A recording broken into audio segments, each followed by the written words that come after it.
환영하고 축복합니다. 우리 옆에 계신 분들 바라보면서 잘 오셨습니다. 이렇게 한번 축복해 주시겠습니까? 예, 감사합니다. 어제 부산노회를 저희 교회에서 잘 마치게 되었습니다. 그래서 제가 많은 목사님들과 장로님들로부터 인사를 많이 받았습니다. 그 인사받은 것 중에 하나가 다른 것도 다른 거지만 우리 성도님들의 그 귀한 섬김, 그리고 특별히 밝은 표정으로 식당에서, 그리고 주차로, 그리고 안내로 또한 여러 가지 일들을 감당하시는 모습을 보면서 너무 많은 은혜를 받았다라는 그러한 문자와 전화, 그리고 직접 만나서 말씀하시는 분들이 참 많았습니다. 그래서 저는 어제 가만히 서 있기만 하면서 인사를 너무 많이 받았는데, 이게 저한테 하는 인사가 아니라 우리 구덕교회를 대표해서 저한테 인사를 한 것 같습니다. 그래서 제가 그 인사를 여러분들께 전해드려야 될 것 같습니다. 어제 너무 수고 많으셨습니다.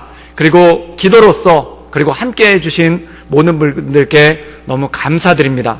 그리고 이 교회를 함께 섬겼던 것이 단지 사람을 섬기는 게 아니라 정말 주님 사랑하는 마음으로, 그리고 주님의 교회를 섬기는 마음으로, 그리고 이 부산 지역을 섬기고 있는 우리 부산노회의 모든 교회들이 하나님 말씀 가운데 위로받고 그리고 부응하기를 바라는 마음으로 그렇게 많이 섬겨주셨던 것 같습니다. 그래서 그런 역사가 이 부산 지역에 온전함으로 나타나는 하나님의 은혜가 있기를 주님의 이름으로 축복합니다. 우리 옆에 분들에게도 한번 좀 이렇게 축복해 주세요. 수고하셨습니다. 이렇게 한번 좀 축복해 주셨습니까? 예, 감사합니다. 예, 오늘 기도로 극복하라 라는 제목을 가지고 하나님의 말씀을 함께 나누기를 원합니다. 그 1970년대에 미국의 맥도날드라는 햄버거 회사가 있는데, 그 회사를 향해서 어디서부터 시작됐는지 모르는 루머가 하나 돌았습니다. 그 루머가 뭐냐면, 햄버거 사이에 들어가는 그 고기가 있는데 그 고기에다가 지렁이를 넣어서 지렁이를 같이 갈아서 고기 패티를 만들었다라는 그러한 소문이 돌았습니다. 물론 헛소문이고 근거도 없고 사실도 아니었습니다. 그런데 이 소문이 너무 급속하게 퍼지고 실제로 이 햄버거의 매출이 떨어지기 시작하니까 이것에 당황한 맥도날드에서 어떤 조치를 취했냐면은 매장 입구에다가 이렇게 써놨어요. 우리 햄버거에는 지렁이가 들어있지 않습니다 라고 써붙였어요. 그러고 났더니 서서히 떨어지던 매출이 급속하게 떨어졌다는 겁니다. 그 이유가 뭐냐면은 사람들이 햄버거 매장을 들어오는데 우리 햄버거에는 지렁이가 들어있지 않습니다 라는 그 구절을 보면서 들어있지 않다는 데 포인트를 느끼는 게 아니라 지렁이에만 포인트를 느끼니까 갑자기 입맛이 떨어져가지고 그 햄버거를 사 먹지 않더라는 겁니다. 그래서 이 맥도날드라는 햄버거 회사가 굉장히 큰 위기에 빠졌었죠. 사실 여부에 관계없이 이 문구, 이 자극적인 문구 때문에 오히려 매출이 떨어지고 사람들 마음 가운데 더 혐오감만 불러일으켰다는 것입니다. 그래서 이걸 가리켜서 어떤 심리학자들은 뭐라고 얘기했냐면은 프레임 이론이라고 얘기합니다. 우리말로 번역하면은 창틀 이론이다라는 그런 뜻인데, 어떤 헛소문이 돌았을 때, 어떤 근거 없는 이야기가 돌았을 때 그거를 해명하려고 하면 할수록 그 창틀에 갇히고 만다라는 그러한 이론입니다. 그래서 예를 들자면은 어떤 정치하시는 분이 있었는데 그분한테 어떤 헛소문이 돌았냐면 그분이 도박을 굉장히 많이 한다라는 그런 헛소문이 돌았어요. 그래서 이분이 그걸 적극적으로 해명했죠. 나는 도박을 하지 않습니다 라고 적극적으로 해명했더니 기사가 이렇게 나온다는 겁니다. 암흑의 정치인 도박 의혹, 그리고 옆에 일파만파, 그리고 조그만 글씨로 본인은 강력 부인, 이렇게 나왔다는 거예요. 그러니까 부인을 하면 할수록 나는 도박을 안 했습니다 라고 하면 할수록 그 정치인과 도박이 같이 연결이 돼서 했는지 안 했는지는 중요한 게 아니라 그 정치인, 그러면 도박부터 떠올리게 되는 이러한 일들이 생기기 시작한다는 겁니다. 그래서 이 프레임 이론은 뭐냐면은 그 헛소문이 아니라고 해명하면 해명할수록 오히려 더 깊은 수렁에 빠지게 되고 더 힘들어지게 된다는 뜻이죠. 그래서 이 지렁이 사건 때문에 엄청난 손해를 입었던 맥도날드가 어떻게 대처를 했냐면은 지렁이라는 문구는 다 때려버리고, 그리고 지렁이의 지자도 얘기를 하지 않고 뭐라고 했냐면은 햄버거와 같이 먹으면 맛있는 음료수를 잔뜩 개발을 합니다. 그리고 이 음료수 광고를 대대적으로 하기 시작하니까 다시 햄버거의 매출이 오르기 시작했다는 거예요. 즉 지렁이 때문에 헛소문이 돌았는데 지렁이에 얽매이는 것이 아니라 오히려 새로운 것들, 오히려 신메뉴를 개발해서 이 위기를 극복했다는 거죠. 그 정치인도 도박 의혹 때문에 굉장히 힘들었는데 나는 도박을 안 했습니다 라고 하면 할수록 기사는 자꾸 뜨는 거예요. 그래서 이분도 이것을 어떻게 극복했냐면은 도박에 돛소리도 하지 않고 주말마다 고아원을 찾아가면서 봉사를 했다는 겁니다. 그때 나중에 도박에 대한 기사는 사라지기 시작하고 암흑의 정치인이 어린아이들을 사랑한다, 그리고 불쌍한 아이들을 사랑한다 라는 그런 기사가 들면서 이 도박 사건이 완전히 없어졌다는 것입니다. 때로 사람이 살다 보면은 이런 맥도날드 같은 큰 회사나 또는 유명한 정치인뿐만 아니라 살면서 우리가 여러 가지 소리를 들을 때가 있고 또한 여러 가지 소문에 휩싸일 때도 있다라는 것입니다. 그런데 중요한 건 뭐냐면 그것에 대해서 설명을 하면 할수록 또한 해명을 하면 할수록 오히려 더 큰 수렁에 빠지기 시작하고 마음에 큰 상처를 입을 때가 있다라는 것이죠. 오늘 말씀 가운데 보면은 이 느헤미야라는 사람이 예루살렘 성벽을 건축합니다. 그런데 이 예루살렘 성벽을 건축하면서 굉장히 많은 어려움에 빠지게 되는데 그 어려움에 빠진 이유가 성벽을 건설하는 것 자체가 힘들어서가 아니라 루머가 자꾸 돌기 시작하는 거예요. 그 루머가 뭐냐면 산발랏과 도비아라는 사람들이 아기를 가지고 이 느헤미야를 모함하고 이스라엘 백성들을 조롱하는 루머를 계속 퍼뜨리기 시작하죠. 그래서 느헤미야서를 읽어보면은 성전 자체를 건축하는 노동과 그 건축보다도 이 루머 때문에 느헤미야가 시달리고 굉장히 어려움에 빠지는 그런 일들이 생기기 시작했다는 것입니다. 그런데 오늘 말씀 가운데 보면은 느헤미야가 이 루머와 헛소문에 흔들리지 않고 어떻게 마음을 새롭게 하고 또한 어떻게 마음을 다잡고 이 성전을 완공해 가는지가, 이 성벽을 완공해 가는지가 오늘 말씀 가운데 잘 나와 있다는 것입니다. 우리 느헤미야 4장 1절에서 3절까지의 말씀을 읽도록 하겠습니다. 우리 다 같이 읽겠습니다. 산발랏이 우리가 성을 건축한다 함을 듣고 크게 분노하여 유다 사람을 비웃으며 자기 형제들과 사마리아 군대 앞에서 일러 말하되 이 미약한 유대 사람들이 하는 일이 무엇인가? 스스로 견고하게 하려는가? 제사를 드리려는가? 하루의 일을 마치려는가? 불탄 돌을 흙무더기에서 다시 일으키려고 하는가 하고 암몬 사람 도비아는 곁에 있다가 이르되 그들이 건축하는 돌 성벽은 여우가 올라가도 곧 무너지리라 하더라. 오늘 말씀 가운데 보면은 이스라엘 백성들이 열심을 다해서 성벽을 건축하고 있습니다. 근데 사마리아에 살고 있던 이 산발랏이라는 사람의 반응에 대해서 나오는데 첫 번째 그의 반응은 뭐냐면 우리가 성을 건축한다 함을 듣고 그가 분노합니다. 아무 상관이 없는데 지금 사마리아 땅과 그리고 예루살렘에서 성벽이 건축되는 것과 아무런 상관이 없는데 그가 분노를 했다는 거예요. 그리고 분노하고 난 다음에 그가 했던 행동이 뭐냐면 비웃었다는 겁니다. 그리고 빈정대면서 뭐라고 얘기를 하냐면은 불탄 흙무더기에서 다시 불탄 돌을 흙무더기에서 다시 일으키려는가? 그러면서 무슨 누더기 성전을 지으려고 하는 거냐? 무슨 누더기 성벽을 지으려고 하는 거냐? 라면서 비웃었다는 겁니다.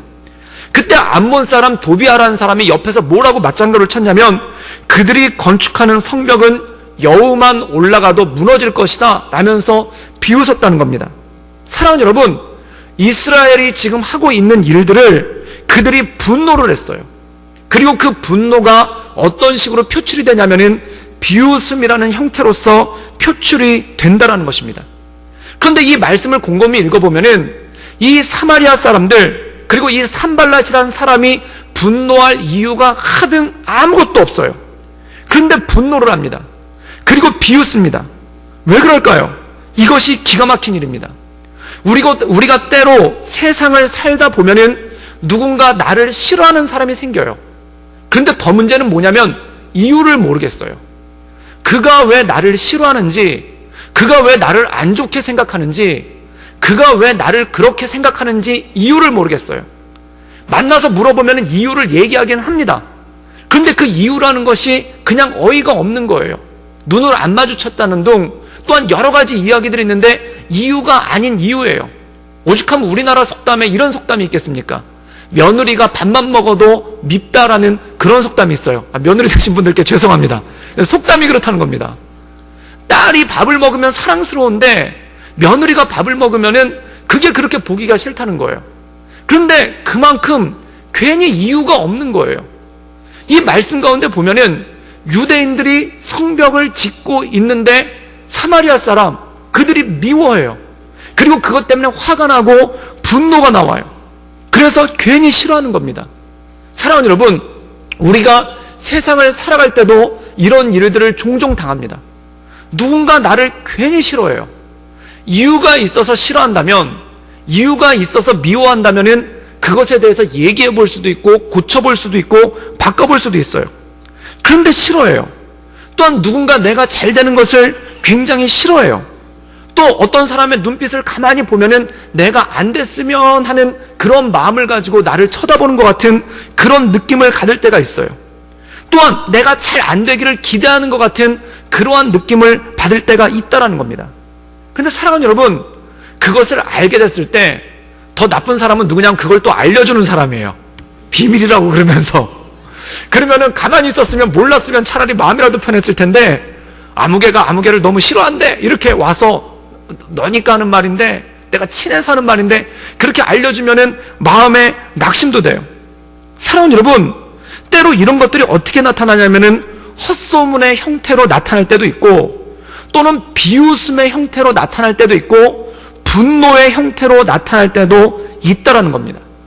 사랑하는 여러분, 그런 소식을 들었을 때, 그런 얘기를 알았을 때 마음이 무너지는 것 같죠. 이럴 때 어떻게 해야 될까요?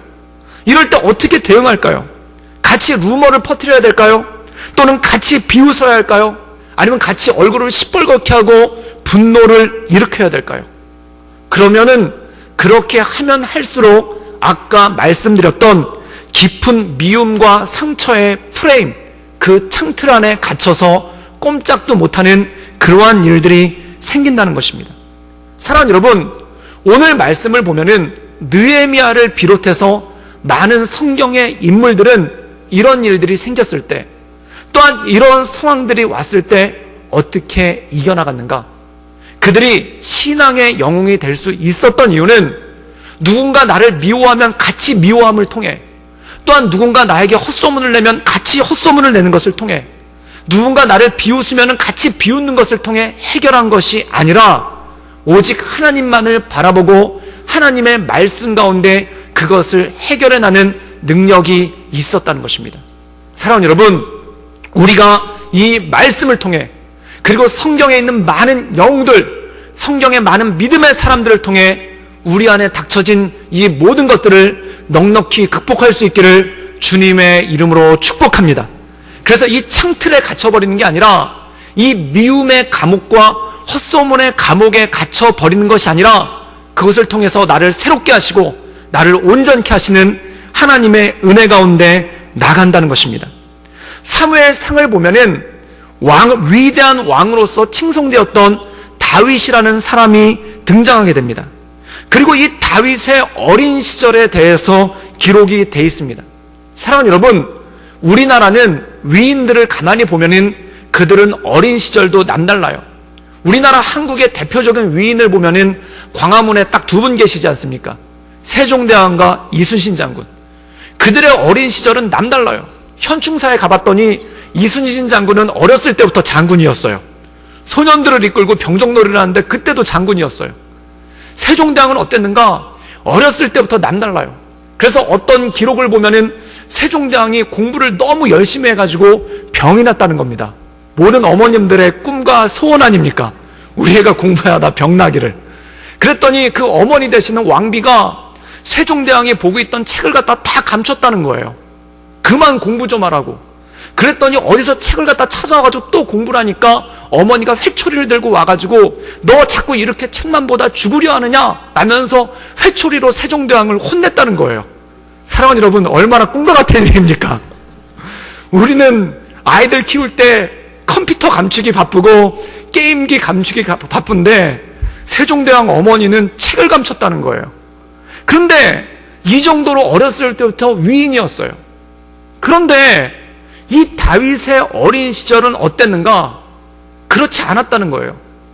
남달라긴 남달랐는데 남들 이상이 아니라 남들 미쳤다는 것입니다. 그 다윗의 어린 시절이 이렇게 기록되어 있습니다. 어느 날 가족들이 분주하게 움직이기 시작해요. 남자들은 집을 치우고 여자들은 맛있는 음식을 장만하는 거예요. 그래서 물어보죠. 왜 이렇게 하십니까? 라고 물어봤더니 사람들이 이렇게 얘기하는 겁니다. 이스라엘의 가장 위대한 선지자 사무엘이 다윗의 집에 온다는 거예요. 그러면 왜 오는가? 그 이유를 물어봤더니 그 이유가 단지 밥을 먹기 위해서 오는 것이 아니라 다윗의 형제들 이세의 아들들 8명이 있는데 그 중에 한 명에게 기름 부어서 왕으로 세우기 위해서 온다는 겁니다. 아마 모든 형제들이 가슴 가운데 희망이 부풀었을 거예요. 그리고 그 부푼 마음을 가지고 집을 치웠을 것입니다. 그리고 집 청소가 되고 음식 장만이 끝난 다음에 8명의 형제들은 몸을 씻고 깨끗한 옷으로 갈아입으면서 사무엘을 맞을 준비를 했을 거예요. 그리고 아마 막내였던 다윗도 똑같이 형제들 같이 몸을 씻고 옷을 갈아입으면서 사무엘을 맞을 준비를 했을 겁니다. 그때 아버지 이새가 다윗을 조용히 부르는 거예요.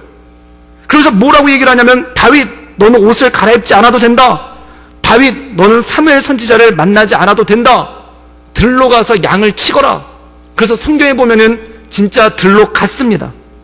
여러분, 왜 그랬을까요? 제가 이 말씀을 묵상하다가 한 자매님이 한 얘기가 떠올랐어요. 그게 뭐냐면, 이 자매님이 그냥 오래 집에 그냥 머물러 있었대요. 결혼도 하지 않고 대학을 졸업하고 그냥 집에 오래 머물러 있었는데, 그때 자기 여동생이 남자친구를 인사시키기 위해서 데려온다는 거예요. 그래서 집에서 아침부터 집을 치우고 이 남자친구를 맞을 준비를 하고 음식을 하고 있었죠. 그래서 저녁이 돼서 남자친구가 올 때쯤 돼서 이 자매님이 자기 동생 남자친구를 맞으려고 옷을 갈아입고 있는데, 갑자기 엄마가 돈 10,000원을 주면서 얘야, 너는 나가서 밥 먹고 오거너라 그러시다는 거예요. 그리고 아예 찜질방 가서 자고 안 들어와도 좋다 뭐 이렇게 얘기를 한다는 거예요. 왜 그랬겠습니까? 부끄럽다는 거예요. 집에 귀한 손님이 오는데 내보이기 부끄럽고 그리고 보여주기 싫다는 겁니다. 집에 치부처럼 느껴지는 거예요. 사랑하는 여러분, 지금 이새의 아들들에게 사무엘이 선을 보기 위해서 옵니다. 사무엘이 이새의 아들들 가운데 누가 왕이 될까 그것을 보려고 오는데, 유독 다윗만 아버지의 명을 따라서 들로 나갔습니다. 이것은 무엇일까요? 아버지가 부끄럽다는 거예요. 아버지가 다윗을 부끄러워했다는 거예요. 사무엘한테 보일 만큼의 사람이 아니다라는 그런 느낌을 받았다는 거예요. 그때 다윗의 발걸음이 얼마나 쓸쓸했겠습니까? 집안의 그 떠들썩한 잔치, 집안의 그 떠들썩한 분위기를 뒤로 하고 혼자 양들을 이끌고 들로 나가는 그 다윗의 뒷걸음이 얼마나 쓸쓸하고 얼마나 힘들었겠습니까? 제가 이 말씀을 묵상하다가 한 가지 떠오른 장면이 있었어요. 제가 7살 때 저희 동네는 구로공단 근처에 있어서 그렇게 부한 동네가 아닙니다. 그리고 그 옆에 산도 있고 굉장히 그렇게 제가 살았을 때 그렇게 부한 동네가 아니었어요. 근데 어느 날 우리 동네에 굉장히 큰 집이 하나 지어지고 있는 거예요. 다 고만고만한 집들만 있는데 거기 굉장히 번듯한 집이 하나 지어지는 거예요. 그러더니 그 집에 어떤 아이네가 이사를 왔어요. 근데 이 아이는 당시 흔치 않게 프랑스 파리에서 살다가 왔다는 겁니다. 그래서 그 집을 봤더니 당시 한국 집에는 흔치 않게 정원이 있어요. 그리고 조그만 연못도 있고 그리고 그네도 있는 거예요. 가까운 집이었기 때문에 제가 그 집에 자주 놀러 갔었는데, 더 놀라웠던 것은 그 당시에 한국에 존재하지 않았던 레고라는 장난감이 그 아이 집에 있었어요. 정말 신비한 세계였습니다. 그래서 그 아이 집에 가가지고 맨날 놀고, 그리고 그 아이한테 잘 보여서 어떻게 그네도 한번 타보고 레고도 좀 가지고 놀아봤어요. 그런데 어느 날 이 친구가 생일이 된 겁니다. 그래서 아침부터 그 집에 풍선을 붙이고 집을 이쁘게 꾸미는 거예요. 그런데 문제는 뭐냐면 그 친구가 저를 초대하지 않는 거예요. 생일 파티 시간이 가까워지니까 잘 차려입은 애들이 선물을 들고 그러고 오고 있어요. 그때 저는 저희 어머니가 머리를 깎아주셔서 바가지 머리를 하고 있었는데 그 오는 애들은 남다르게 파마를 하고 오고 있더라고요. 그리고 멋진 옷을 입고 거기 선물을 들고 들어가고 있는 거예요. 생일 파티 시간이 가까우는데 그 친구가 저를 초대하지를 않았어요. 그리고 그 집에서 음악 소리가 들려요. 그리고 아이들이 웃는 소리가 들려요. 그 대문 앞을 서성거렸습니다. 그런데 이 친구가 저를 초대하지를 않는 거예요. 그때 어린 나이에 마음이 얼마나 아팠는지 엄마 품에 안겨서 울었어요. 뭐가 그렇게 서러웠을까요? 뭐가 그렇게 슬펐을까요? 그때 어머니가 가만히 계시다가 저를 데리고 시장에 가셔가지고 평소에 제가 사달라고 졸랐던 장난감을 하나 사주셨어요. 근데 그걸 안고 집에 들어왔는데도 그 서러움과 그 슬픔이 가시지를 않는 거예요. 그런데 놀라운 일이 벌어졌습니다. 그 아이의 집에서 생일 파티가 막 무르익고 있는데 그때 그 아이의 할머니, 그 당시 흔치 않은 프랑스 파리에서 살다 오신 그 할머니, 프랑스 스타일의, 불란서 스타일의 그 할머니가 저를 찾은 거예요. 왜 종훈이를 부르지 않았니? 그리고 이러저러해서 안 불렀습니다. 창피해서 안 불렀다는 얘기였겠죠. 제 바가지 머리를 보고. 그런데 옆집 사는 친구한테 그러면 안 된다. 그러더니 이 할머니가 그 친구랑 그 친구 엄마를 혼내시고 그 생일 파티 중에 있던 그 친구를 앞장 세워서 우리 집에 오신 거예요. 그때 집에서 쓸쓸하게 그 장난감을 가지고 놀고 있는데 갑자기 초인종 소리가 들리는 거예요.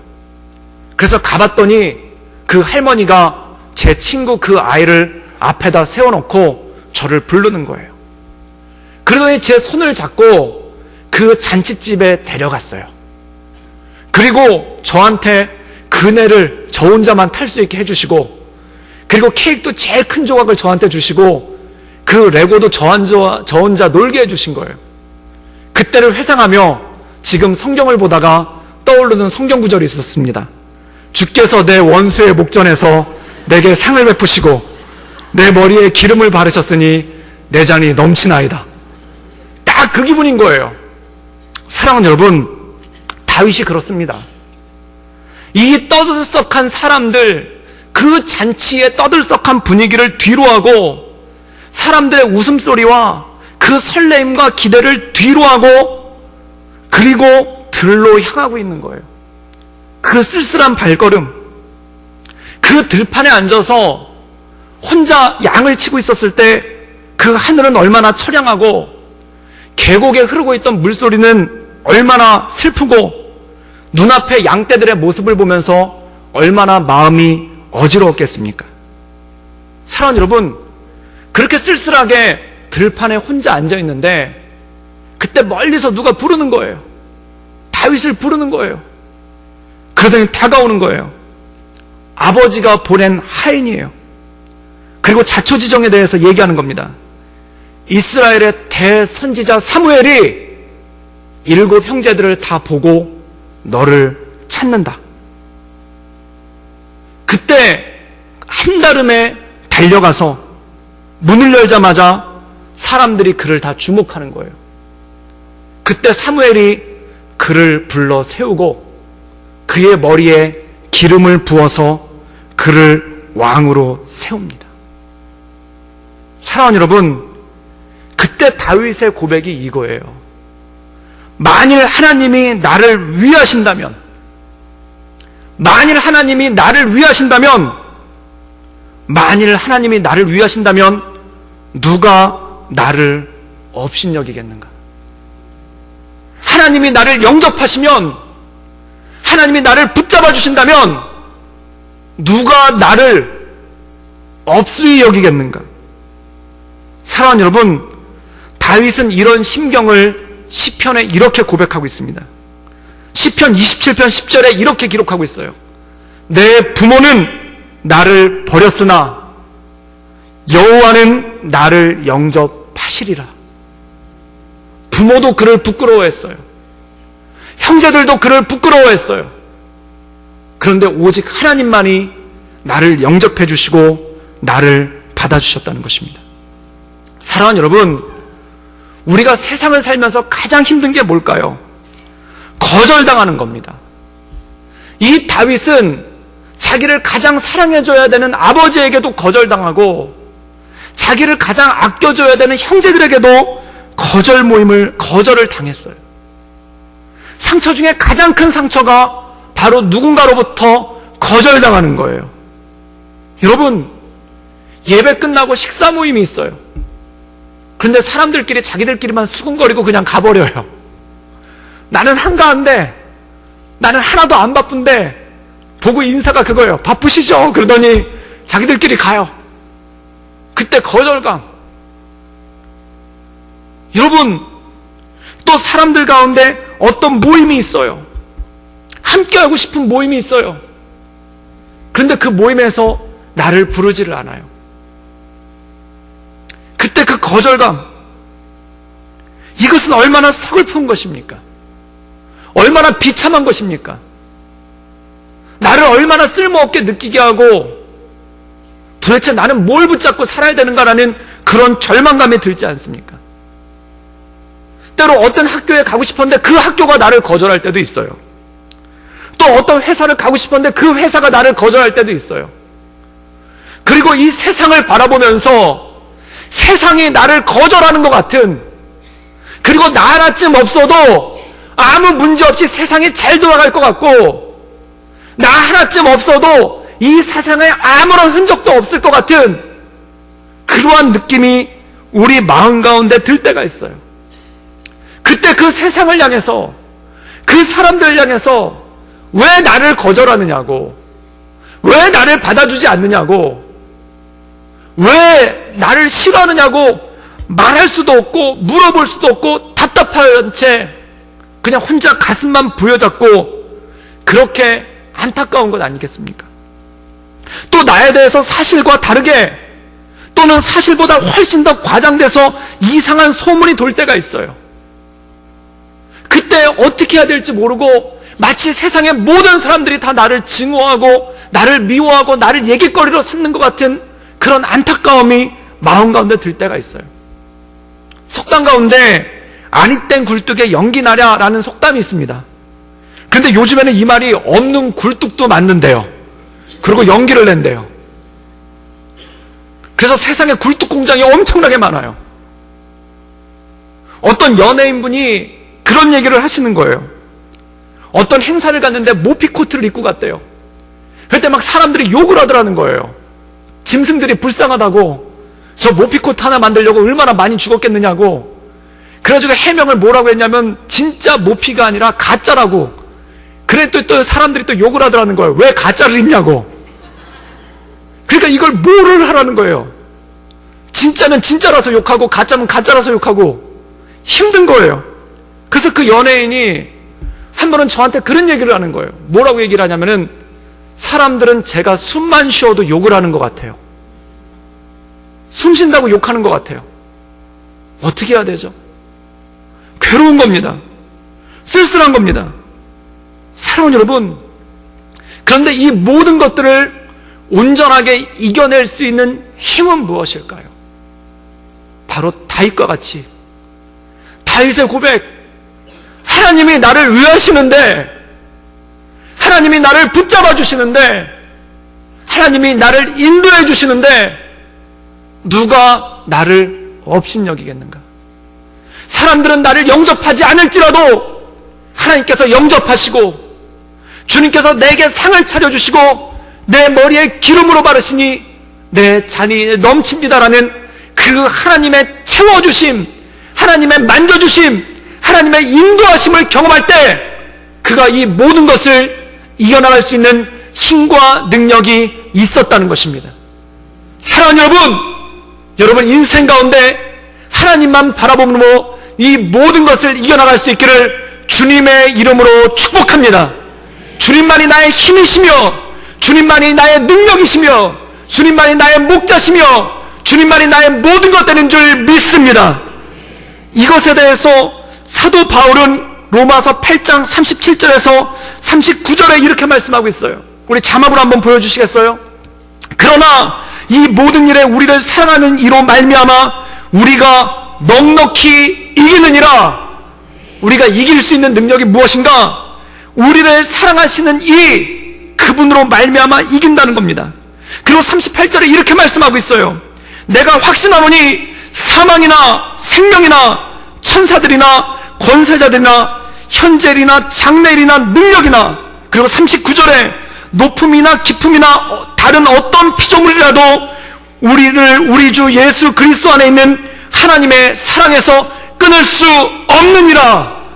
사랑하는 여러분, 이 주님의 사랑, 우리를 붙잡아 주시는 그 주님의 사랑으로 인해 날마다 승리하며 나갈 수 있기를 주님의 이름으로 축복합니다.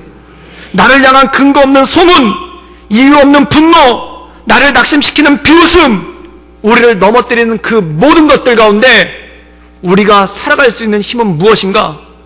오직 주님을 꼭 붙잡고 나가는 것입니다. 느헤미야가 그랬습니다. 이 말도 안 되는 소문 앞에, 이 말도 안 되는 일들 앞에 그가 어떻게 이겨나갔는가? 하나님께 자신의 마음을 놓아드리는 거예요. 하나님 앞에 자신의 마음을 내놓는 거예요. 이런 소문이 돌 때마다 그 다음에 꼭 따라오는 게 뭐냐면 느헤미야의 기도문이에요. 주여, 이 모든 상황을 주님 보소서. 주여, 이 모든 상황을 주께 고합니다. 아뢰입니다. 그러면서 그 앞에 엎드리는 거예요. 그 다음에 나오는 것이 무엇인가? 그가 힘을 얻어, 또한 그의 백성들이 힘을 얻어 성벽을 하나하나 완공해 나가는 장면이 오늘 말씀 가운데 나오는 것이죠. 사랑하는 여러분, 우리 마지막 절 느헤미야 4장 6절 우리 마지막으로 한번 읽겠습니다. 우리 다 같이 읽겠습니다. 이에 우리가 성전을 건축하여 전부가 연결되고 높이가 절반에 이르렀더니 이는 백성의 마음들의 일을 하였습니다. 그들은 비웃지만 백성들은 마음을 들여, 다른 말로 최선을 다해 흔들리지 않고 오직 하나님만을 바라보며 이 성벽을 완공해 나갔고, 그들이 비웃음에도 불구하고 높이가 절반을 넘어서기 시작했다는 것입니다. 사랑하는 여러분, 우리를 사랑하시는 분, 우리를 붙잡아 주시는 분, 우리를 인도해 주신 분, 그 예수님만이 우리의 힘인 줄 믿습니다. 이 세상 살아갈 때 우리 예수님만 붙잡고 그 큰 사랑, 그 사랑, 아무것도 끊을 수 없는 그 사랑 가운데 날마다 거하며 나갈 수 있기를 주님의 이름으로 축복합니다. 이 시간 제가 기도하고 말씀을 마치기 전에 한번 같이 기도하는 시간을 갖기를 원합니다. 특별히 요즘 사람들을 생각할 때마다 마음이 서늘하신 분들이 있을 수 있습니다. 왜 나를 싫어할까? 도대체 내가 뭘 잘못했을까? 또 왜 이렇게 관계가 꼬이게 되었을까? 왜 이렇게 엉켜버렸을까? 그 생각 때문에 마음이 서늘하신 분들도 있을 것입니다.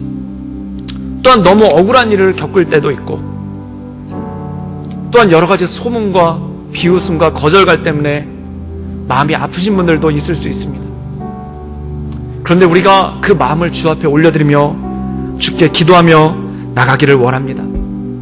하나님은 나의 편이십니다. 하나님께서 나를 위하십니다. 하나님께서 나를 위하시면 누가 나를 대적하겠습니까? 하나님께서 나를 사랑하시는데 누가 나를 업신여기겠습니까? 주님이 나의 모든 것이오니 그 주님의 큰 사랑 가운데, 그 주님의 큰 은혜 가운데 내가 넉넉히 나아갈 수 있도록 주님 나를 붙잡아 주시고 나를 인도하여 주시옵소서. 주님의 강한 팔로, 주님의 강한 손으로 나를 붙잡아 주시옵소서. 우리 다 같이 간절한 마음으로 마음을 모아 주께 기도하며 나가겠습니다. 함께 기도하시겠습니다.